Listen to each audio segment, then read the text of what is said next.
Within the realm of fiction, there exists a scenario known as the dystopia.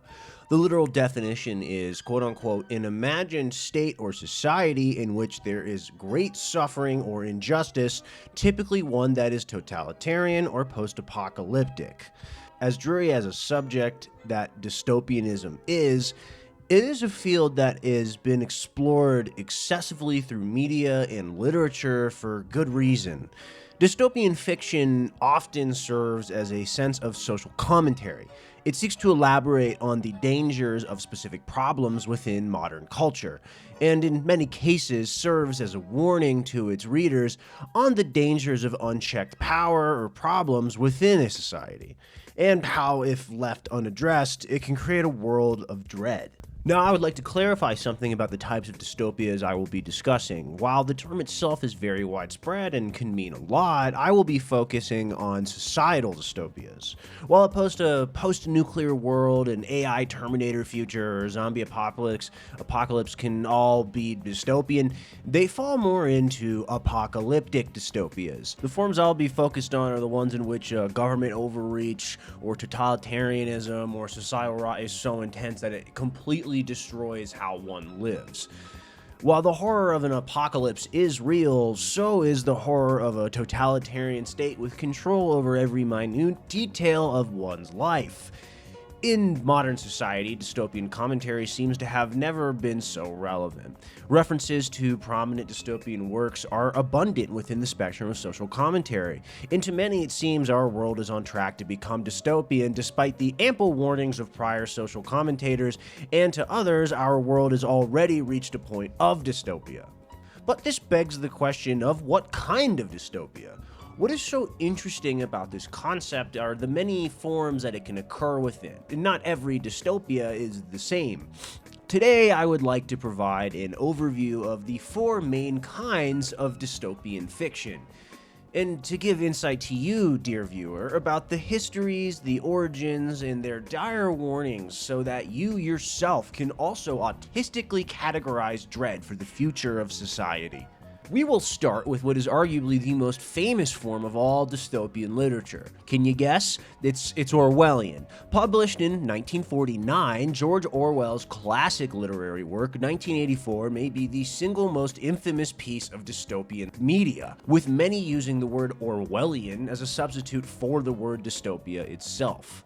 1984 follows Winston Smith, a man who lives in an authoritarian fictional supercountry called Oceania. He harbors a secret hate for the ruling party, but would never share it with anyone. Until he meets Julia, the two have a secret and illegal romance and confide in each other over their hatred of the party and the society they live in. Eventually, Winston's superior, O'Brien, tells him of a secret resistance movement, which ends up being a trap.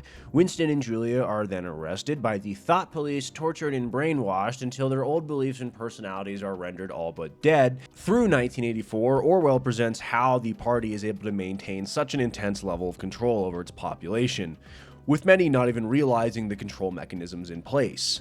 The first and most famous medium of control within 1984 is mass surveillance. The concept of quote-unquote Big Brother within the book references an omnipresent eyes and ears of the party. People don't know who to trust because they fear someone is always listening. Telescreens are present in every citizen's home, which are essentially just TVs that contain cameras and microphones to listen to the conversations of residents. The quote-unquote thought police are a secret Gestapo-like force that are embedded into everyday life. No one knows who really is a member of the thought police, therefore they create a panopticon effect of paranoia.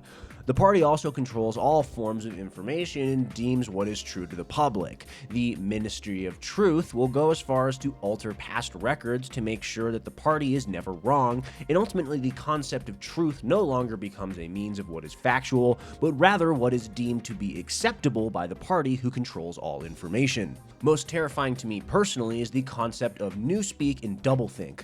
Newspeak refers to a concept of linguistic control over the masses within the society. The The removal of certain words, such as rebellion or freedom, creates a limit on expressive language. And if one cannot express an idea or concept through language, it becomes harder to think of the concept. Along with newspeak, there is doublethink, the concept of believing two contradictory beliefs at the same time, which gives the party the ability to control memory and reality. Doublespeak heavily applies to the government propaganda of Oceania and their slogans. The most potent example of their propagandic doublespeak would have to be the slogan, "War is peace," an extreme contradiction, but it has been beat into the heads of all citizens of Oceania. Citizens are also required to attend the 2 Minutes of Hate, a propaganda system displaying slogans and imagery designed to enrage the masses, but instead of anger at the party and the society, citizens are able to release their anger at a nameless enemy. The propaganda is designed to emotionally condition the citizens rather than inform them about anything. Much of the propaganda apparatus of the state would not be able to function without the perpetual wars of 1984. Orwell explains there is a supposed never-ending war against an unnamed enemy in a faraway land. The war is used to justify the messaging, but also as a means of generating fear and distractions away from the society's own extreme problems at home. The war encourages a worship of political leadership. Big Brother, as a symbolic leader, is not known to even be a real person. Rather, he is a symbol of an omnipresent political dictatorship that demands loyalty from the public. These control methods all result in one key objective: the destruction of the individual. The concept of individual identity is replaced with a collective one. Citizens are expected to conform completely to this collectivist identity that is a creation of the state, and if one strays from the flock, they are punished and reprogrammed. Such is the case of Winston. On the complete opposite spectrum of 1984, there is Brave New World, written by Aldous Huxley in 1931. While many point to Orwellian dystopia for contemporary critiques of our society, the Huxleyan dystopia might be more in line with recent social trends. Brave New World is a society where control is not maintained by force, but rather by pleasure. In this book, the world is controlled under one unnamed party. Humans are no longer born naturally. They are artificially born into genetic castes: alpha, betas, gammas, etc. Huxley largely focuses on 3 characters, one being named Bernard Marx, an alpha who feels like an outsider to the society and stops partaking in aspects of what end up being the control mechanism. His character somewhat awakens to the wrongs of the world. There is Lenina, a beta who represents acceptance of the society and what is wrong with it, and the other is John the Savage, a man who is born naturally outside of the system and is brought in to be studied, and quickly sees the immense flaws of this world. As mentioned before, the state does not control by force. In fact, the people of Brave New World have no idea they are being controlled. They are all quite happy with their lives. The state controls through overwhelming pleasure. If 1984 was a warning about outright totalitarianism, Huxley was warning about the effects of unrestrained capitalism in a society. Consumer principles have been elevated to a level of state religion, with a literal worship of Henry Ford in the book referred to as Fordism. The masses are kept docile through an endless supply of artificial pleasure and a lack of any external struggle. The citizens are constantly entertained and never have to think for themselves, resulting in the disappearance of any sort of desire to question the world around them. The population is not a result of family reproduction. Rather, humans are created to fit a certain role in the global factory, so to say. They are born into specific biological castes and from childhood are conditioned to accept their predetermined roles. Their intelligence and physical abilities are all predetermined for what their job will be in society at large. The population tends to function on a very low level intellectually and emotionally. There is a suppression of deep human emotions such as love or grief. They are often discouraged if they are not outright eliminated. Instead of emotional experiences, individuals are relegated to a flow of constant short-term joy. Any relationship is shallow. There are no friends, no lovers. In this world, everyone belongs to everyone else. Any sort of desire is satisfied immediately, and the feelies are a form of immersive movies within Brave New World. The masses come to the feelies and place their hands on metallic knobs on the seats that allow for simulated feelings to run through their bodies. They can relay the sensation of kissing or laying in a massive bed or eating that are all occurring within the movie they are watching. This replaces the desire for creating real memories with that of simulated ones that are in control of the state. They replace human emotions and desire with mindless pleasure, and their world isn't just controlled by one activity either.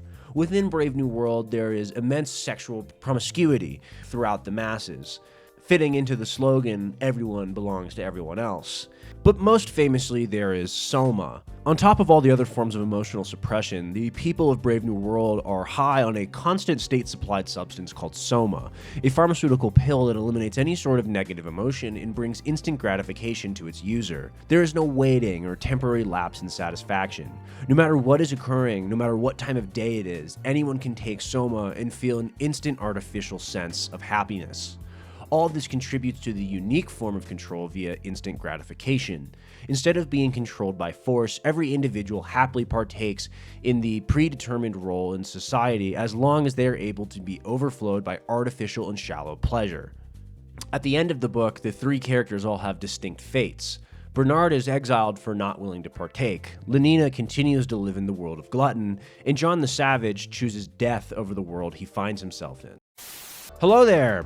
Today's video sponsor is me, again. This time I'm not just selling stickers. Guess what? I have a Patreon. Yes, a Patreon. Now, what do you get from the Patreon? If you sign up, you get to be the credit at the end of my video. Also, you also get a bi-weekly newsletter. And I'm eventually going to print out a physical magazine that you'll get for free. Just pay shipping. Okay, anyways, subscribe to my Patreon. Links in the description of the video and in the bio of my YouTube channel. Goodbye. Next form, and my personal favorite, is the Phil Dickian dystopia. Author Philip K. Dick is quite the interesting character, and unlike the other two prior examples, PKD did not present his concept of a dystopia through a single book. Rather, the themes are explored across several of his different works. Another key difference is the lack of an overwhelming controlling party. In Phil Dickian dystopia, it is not a government or a party causing the problems, but rather the high-tech world and the small number of corporations and individuals who cause them as a byproduct rather than a means of control. His form of dystopia is not rooted in a sense of control by any means. The individual is not forced to comply by fear or pleasure within the rules of a world. Rather, the individual cannot under any means fully understand or believe the world they live in and are fully unable to trust their own perceptions both in thought and even their own senses. The key thought to this form of dystopia is the idea of an unstable or illusionary reality. What should be perceived as undeniable aspects of an individual's existence are distorted or simulated. Their worlds are endlessly unstable, and what appears true might suddenly change. In his book / movie Total Recall tells the story of an individual who begins to question his own purpose in reality after receiving memory implants of a fictional life. He willingly goes to get the fake memories installed as a form of recreation, but he chooses the story of a secret agent who woke up from fake memories, thus resulting in the whole story being unclear on what is real and what is fake, what is to be trusted and what is an implant, to the point that the character himself and the audience on a greater level is unsure of what the character's life truly is. Much of this ties into the concept of a perpetual identity crisis. People don't know who they really are, since personal identity is so uncertain, with even their own memories potentially belonging to another person. And in some cases, people within Phil Dickian dystopias don't even know what they are. Another major theme PKD explores is the blurred lines between the human and the artificial. In his book Do Androids Dream of Electric Sheep, later adapted into the ever so important sci-fi film Blade Runner, the main character Rick Deckard is an android hunter, so to say. But in this world, the androids are nearly indistinguishable from humans. Throughout the movie, Deckard slowly falls in love with a highly advanced android named Rachel. What distinguishes Rachel from other androids was that she was raised to believe she was human. In an interaction between the two, Deckard reveals to Rachel deep personal experiences that she had never told anyone else to not be her own. Deckard, in a prior meeting with Rachel's creator, Tyrell, learns that Rachel's memories were implanted from Tyrell's niece. After explaining this to Rachel, she experiences an extreme existential crisis. Not only were her own memories a lie, but what she thought she was, a human being, is also a lie too. In quite the shocking ending, the movie subverts the viewer's own perception of the narrative after implying that Deckard himself may be an android as well. The lack of certainty creates an omnipresent feeling of paranoia within these worlds. Individuals feel a constant sense of manipulation by external forces, but they are not sure by who or even for what. Hidden forces might be controlling events and memories, and the lack of a verifiable truth creates a constant sense of distrust and unease. The worlds often imply that there might actually be no one pulling any strings either, but due to the technology and around the individual, they are forced to live in a state of constant confusion and paranoia. All of this feeds into PKD's main dystopian philosophy. A world where objective reality has collapsed. People are unable to verify what is real, unable to trust what they have seen, and even unsure of what they have experienced, to the point that one must question if individual identity can exist without memory or continuity. The fourth and final major form of dystopia is the Kafkaesque dystopia. Franz Kafka's vision of a dystopia is very different than all the prior mentions in a unique way. His is not sci-fi. Instead, Kafka creates a dystopian setting in a hyper-irrational version of our own world, or at least the world that he lived in at the time. Kafka's vision lives in the concept of the bureaucratic nightmare, a world where the individual faces absurdity, alienation, and existential helplessness, not as a means of oppression from the system, but rather an inability to understand the system they are forced to be a part of. Similar to PKD, Kafka lays out his dystopian vision through several of his works. In the book The Trial, the main character Joseph K. finds himself immersed in an ever-changing legal system and is never exactly told what the crime was that he committed. It lays out the idea of an oppressive bureaucracy, a government or institution that is an impersonal labyrinth for the outsider. The rules are opaque and ever-changing, but the individual is forced to attempt navigation to no end. Citizens are often left alone to face the system, trying to navigate rules and events that defy ordinary logic to an outsider. Along the way, they inevitably will break rules that they were unaware of the existence of and be punished without fully understanding the conceptual crime they have allegedly committed. Any sort of attempt of understanding this system leads to more arbitrary bureaucratic confusion, resulting in any attempt to reason with the system being in vain. This fictional concept of a system is so vast and incomprehensible that any form of resistance feels impossible. But what's so nightmarish about Kafka's vision is that even if one was to attempt submission to the bureaucratic nightmare, it still may not help. The inability to comprehend the system by any means will ultimately result in the individual still breaking a rule they never knew to exist in the first place. The overwhelming oppression of the bureaucracy ultimately turns existence into a surreal nightmare. Ordinary events start to become threatening, and any sort of closure is never attainable. The individual is consumed by a system that sends them in an ever-changing maze of rules, regulations, crimes, and punishments that they will never escape from. And no matter how many people try to fight back, the system never changes. The bureaucracy results in isolation and frustration to the individual. Unable to seek assistance from anyone, those feelings eventually turn to dread and despair within a constant cycle of confusion. Essentially, Kafka's dystopia is if the whole world was an endless DMV.